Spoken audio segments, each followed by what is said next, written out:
अब तो इन बातों पे विचार करने का कोई मतलब नहीं है। सोचा गुरु बन जाऊं, फिर सोचा नहीं गुरुदेव तो बगल में ही आए हैं। सोचा कि अब बस एक रिश्ता बचा है, अगर बन सकता हूँ तो सिर्फ और सिर्फ इनका मैं ससुर बन सकता हूँ और कोई दूसरा रिश्ता बचा नहीं है। बस ये हो जाए कि सरकार धनुष को भंग करें और मेरी बेटी वैदेही से विवाह कर लें, जिससे मुझसे भी इनका एक रिश्ता हो जाए, एक संबंध हो जाए। तो कल की सभा में आप सभी ने श्रवण किया, राघवेंद्र सरकार जनकपुर में धनुष भंग करते हैं। पुनः महाराज दशरथ बारात लेकर के आए, विवाह की रस्म संपन्न होती है। राम जी का विवाह संपन्न हुआ, पुनः कोहबर की बारी आई। तो जब राम जी चले कोहबर में जाने के लिए, तो जनकपुर की जितनी सखियां हैं सब जाकर के कोहबर के रास्ते पे खड़ी हो गई और हंसने लगी। राम जी ने कहा कि हटिए, हमें अंदर जाने दीजिए। सखियों ने कहा नहीं सरकार, ऐसे नहीं जाने दे सकते। कहा क्यों? तो सखियां निवेदन करती हैं कि प्रभु, अरे राघव जी कोहबर बिहारी, राघव जी कोहबर बिहारी, ढिठाई माफ कीजिए हमारी। राघव जी कोहबर बिहारी माफ कीजिए हमारी, राघव जी कोहबर बिहारी, ढिठाई माफ कीजिए हमारी। राघव जी कोहबर बिहारी, ढिठाई माफ कीजिए हमारी। सखियां कहती हैं सरकार, हमसे कोई गलती होगी तो क्षमा करना। राम जी ने कहा चलिए कोई बात नहीं, हटिए, अब हमें जाने दीजिए अंदर। सखियां कहती हैं ऐसे नहीं जाने देंगे। सखियां अपना परिचय देती हैं, प्रभु हम सब सियाजू की सखियां सहेलियां, हम सब सियाजू की सखियां सहेलियां, हम सब सियाजू की सखियां सहेलियां, हम सब सियाजू की सखियां सहेलियां। को सरहज को सारी, को सरहज को सारी, ढिठाई माफ कीजिए हमारी। राघव जी कोहबर बिहारी, ढिठाई माफ कीजिए हमारी। सभी लोग तालियां बजाते हुए हरी बोले।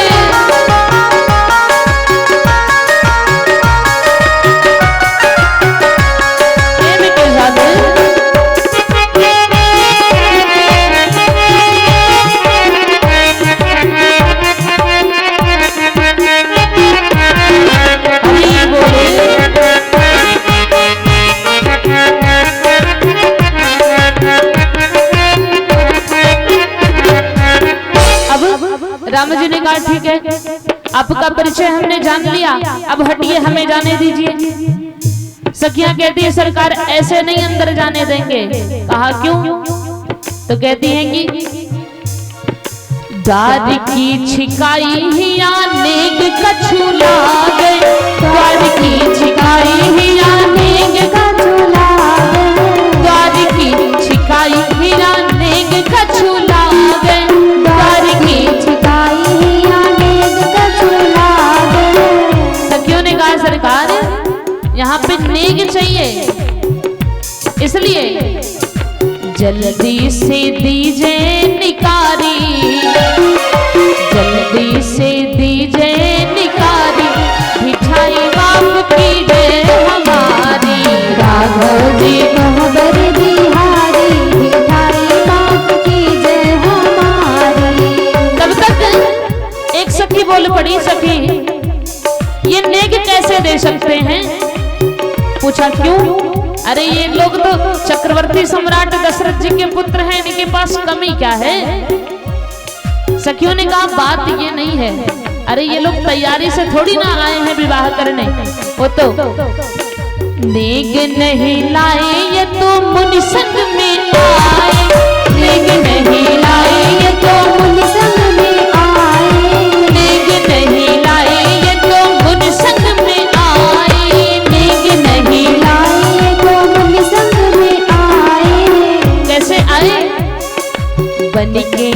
कमंडल धारी, बन के कमंडल धारी, मिठाई माफ कीजिए हमारी।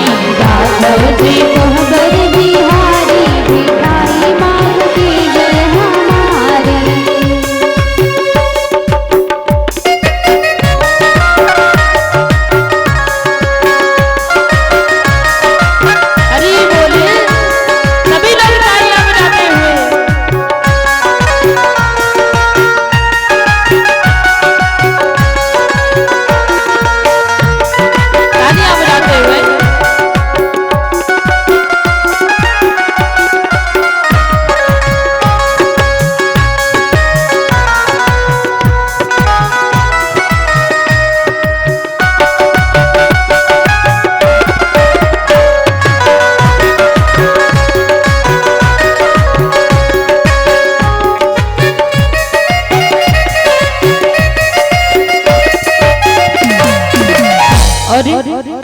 एक सखी कहती है सरकार अगर आप कहें तो हम उपाय बताएं नेग देने का।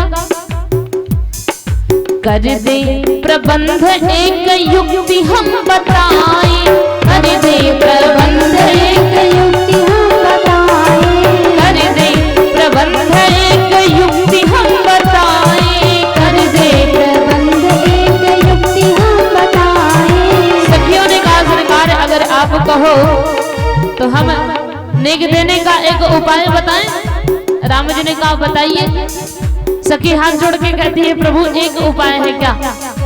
बेचो बहिन महतारी, बेचो बहिन महतारी, मिठाई माफ कीजिए हमारी। राघव जी कोहबर बिहारी, मिठाई माफ कीजिए हमारी।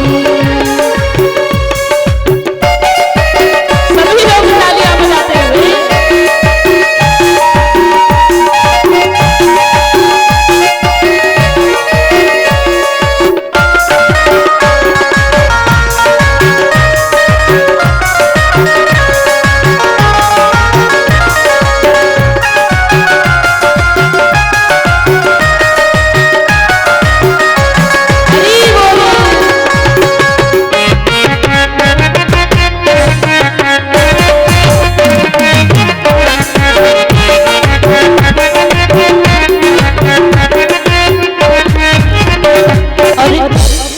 एक सखी ने कहा सरकार एक दूसरा उपाय भी है नेक देने का। पूछा क्या?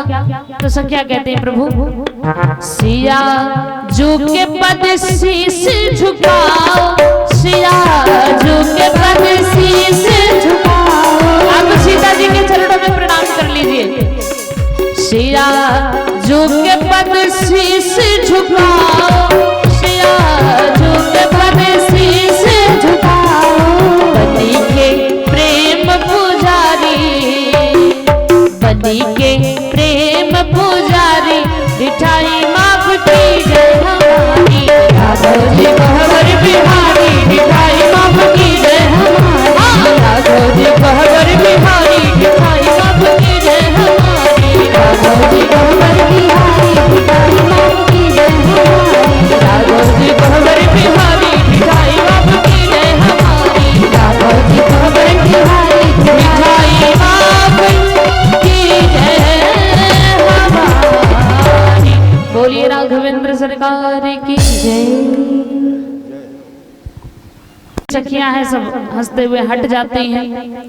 राम जी पहुंचे कोहबर में जाकर के बैठे। राम जी हैं, तीनों भाई और हैं भैया भरत भैया लक्ष्मण भैया शत्रुघ्न। अब उसी कोहबर में एक कोने में लाल रंग के चुनरी में सीता जी की सैंडल या जूती लपेट करके रखी गई है। एक सखी आई, राम जी से कहा सरकार ये हमारी कुल देवी हैं, आप इन्हें प्रणाम कर लीजिए। लाल रंग के चुनरी में सीता जी की सैंडल या जूती कुछ भी कहें लपेट के रखी गई है एक कोने में कोहबर में। कह दिया कि सरकार ये हमारी कुल देवी है, जाकर के आप इन्हें प्रणाम करो। अब लक्ष्मण जी धीरे से आकर के राम जी के कान में कह गए भैया देवी वेवी कुछ नहीं है, ये सीता जी की भाभी जी की सैंडल है, प्रणाम मत करना। राम जी ने कहा देखो हम सिर्फ अपने कुल देवी देवताओं को प्रणाम करते हैं, दूसरे के देवी देवताओं को प्रणाम नहीं करते। सखियों ने भैया लक्ष्मण से कहा भैया आप प्रणाम कर लो। लक्ष्मण जी ने कहा जिसको मेरे भैया प्रणाम करते हैं उन्हीं को मैं भी करता हूँ और किसी को नहीं करता। सखियों ने भैया भरत से कहा भैया भरत आप प्रणाम कर लीजिए। भरत जी गए तो प्रणाम नहीं किया बल्कि उठा करके अपने माथे पे रख लिया, अपने सर पे रख लिया। लक्ष्मण जी ने कहा भैया आपने तो ससुराल में नाक कटा दिया, अरे उसमें कोई देवी देवता नहीं है, उसमें भाभी की जूती भाभी की सैंडल रखी गई है। भैया भरत ने कहा लक्ष्मण ये बात मुझे भी पता है, लेकिन कहते हैं कि बड़ा भाई पिता के समान होता है, बड़ी भाभी माँ के समान होती है, और जब विवाह हो ही गया है तो हमारा जीवन अब इन्हीं के कदमों तले बीतेगा। तो अगर इनके जूती को सर पे रख लिया तो कौन सा गुनाह कर दिया। जितनी सखियां हैं सब स्तब्ध रह गई कि भरत जी के बारे में जो सुना था सत्य ही वो साधु है। त्रिवेणी संगम ने भैया भरत को साधु की उपाधि दी। कहते हैं कि तात भरत तुम सब विधि साधु और राम चरण अनुराग अगाध। सखियां स्तब्ध रह गई। बहुत प्रकार से बहुत विनोद की बातें होती हैं, लेकिन समय भाव के कारण हम वर्णन नहीं करेंगे। पुनः कोहबर की रस्म संपन्न हुई, बारी आई कलेवा की। राघवेंद्र सरकार बैठे भोजन करने के लिए, महाराज जनक भोजन परसते हैं कि निहुरे निहुरे परसे जनक जी धतिया धूमिल होई जाई जी। हाँ निहुरे निहुरे परसे जनक जी धतिया धूमिल होई जाई जी। हाँ निहुरे निहुरे परसे जनक जी धतिया धूमिल होई जाई।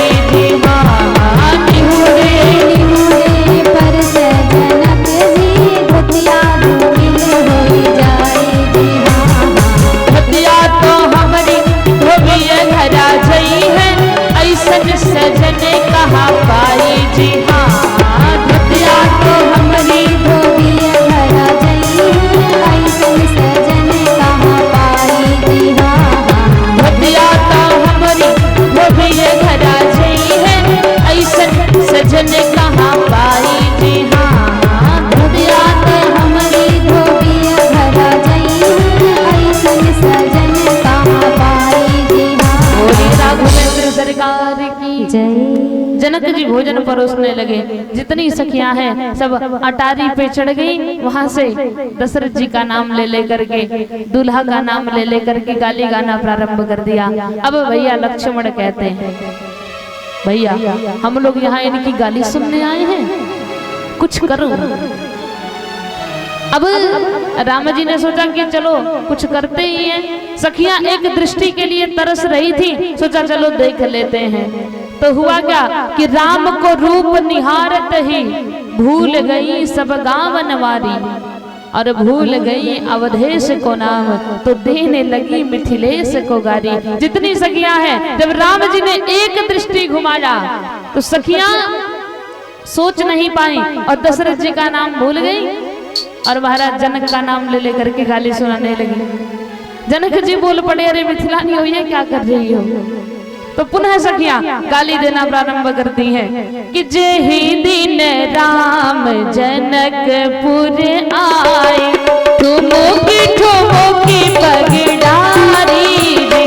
आहा ठुमुकी ठुमुकी पगडारी रे। जनक की सखिया रे अति बड़ी सुंदर, बोलली अमृत बानी जी। आहा बोलली अमृत बानी जी। और सखियां कहती हैं हे विधिना रहे खुद होशियारी, एकर अर्थ बताई जी। आहा एकर अर्थ बताई जी। 360 माता रौरे के, एक पुरुष सब नारी जी। आहा एक पुरुष सब नारी जी। अब जब सखियां गाली देने लगी तो इधर चारों भाइयों की स्थिति क्या है। राम हंसे लक्ष्मण मुस्काल, भरत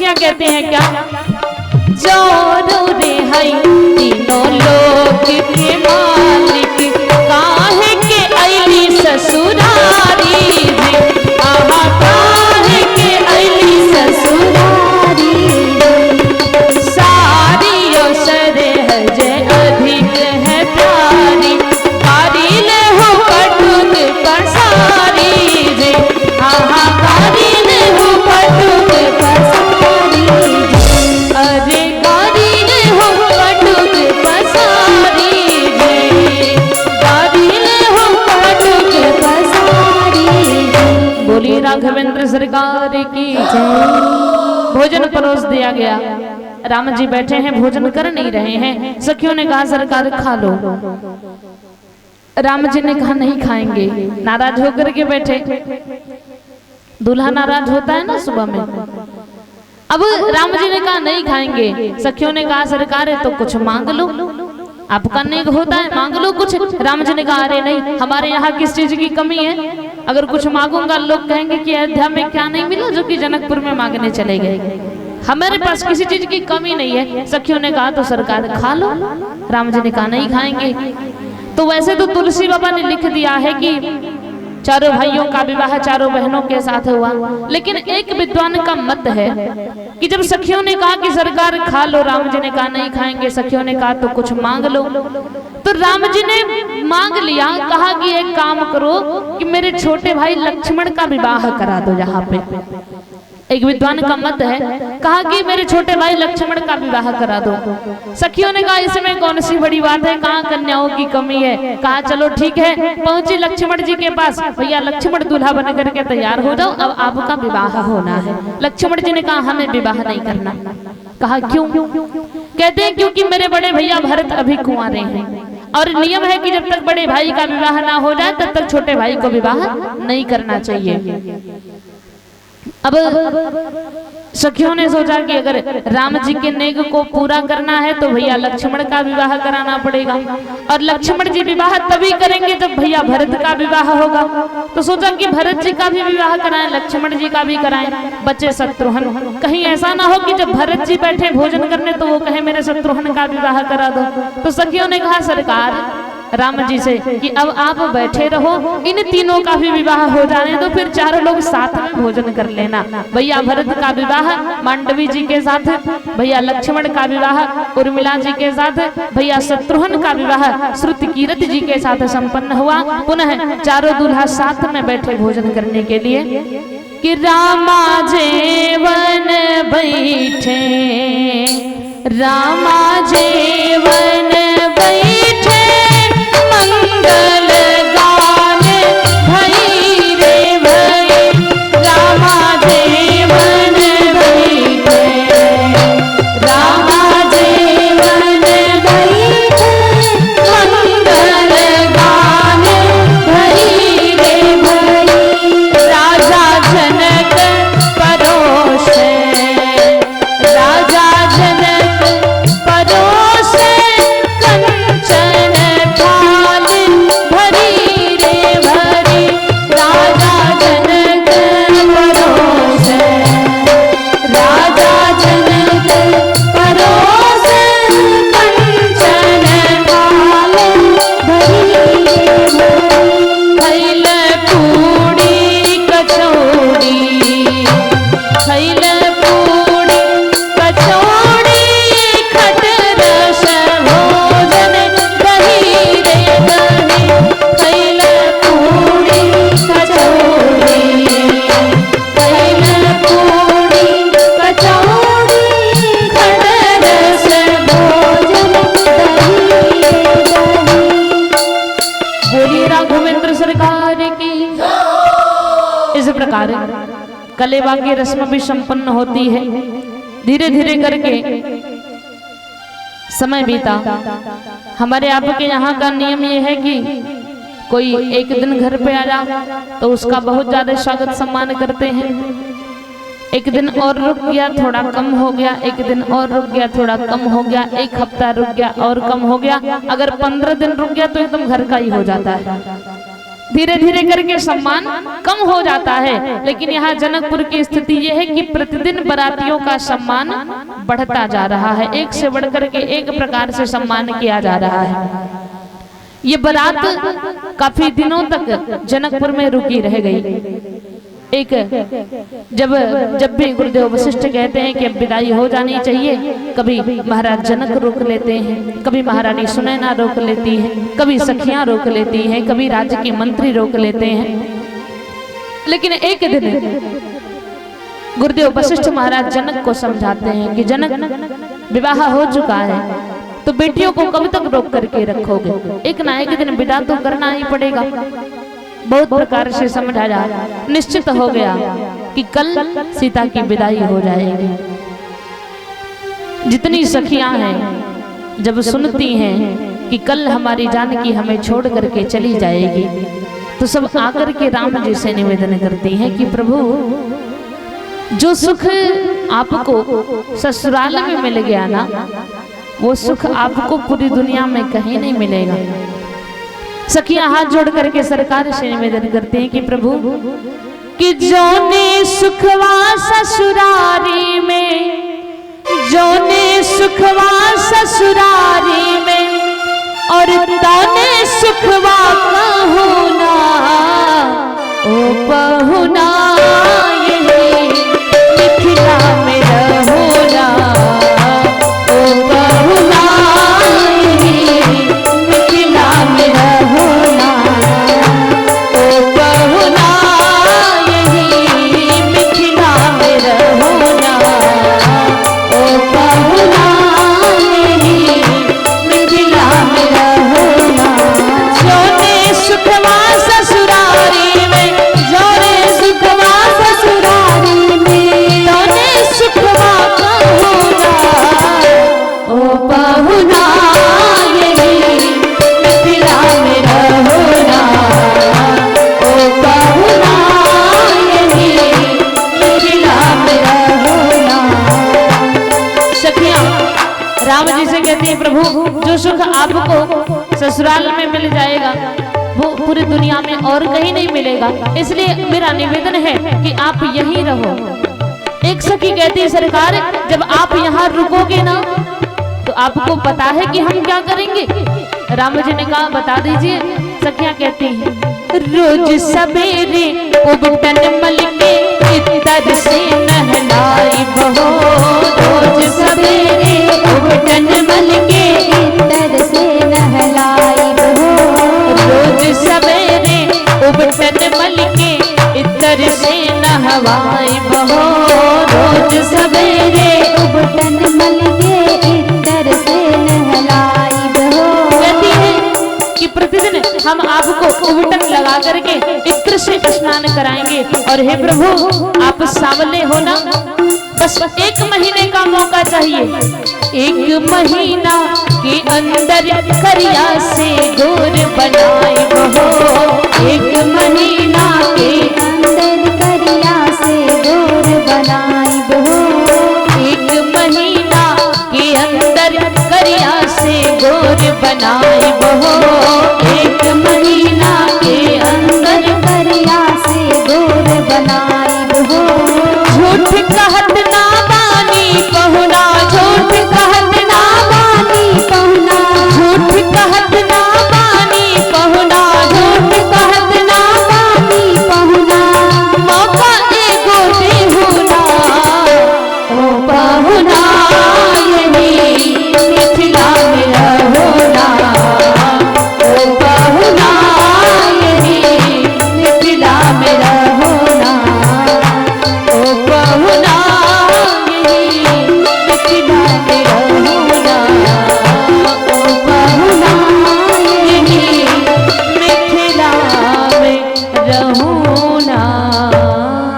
सखिया कहते हैं, सरकार रुक जाओ ना, लेकिन आज 4 डोली सजाई जा रही है, उसमें जो पुष्प लग रहे हैं ना, आज वो भी रो रहे हैं कि कल यहाँ की 4 बेटियां हमें छोड़ करके चली जाएंगी। सुबह का समय हुआ, सब एक दूसरे से विदाई लेते हैं। मैया सीता का सुंदर श्रृंगार किया गया, चारों बहनों का सुंदर श्रृंगार किया गया। आज मैया मैना, मैया सुनैना, मैया सीता को उपदेश देती हैं कि बेटी ध्यान रखना, ससुराल में जा रही हो ना तो ध्यान रखना किस बात का, कि सास ससुर गुरु सेवा करे हो, सास ससुर गुरु सेवा करे हो, सास ससुर गुरु सेवा करे हो, सास ससुर गुरु सेवा करे हो, पति रुख लखी आयस अनुसर हो, पति रुख लखी आयस अनुसर हो, पति रुख लखी आयस अनुसर हो, पति रुख लखी आयस अनुसर हो। बोले राघवेंद्र सरकार की मैया सुनैना कहती है बेटी सीता ससुराल में जा रही हो, तुम्हारी अवस्था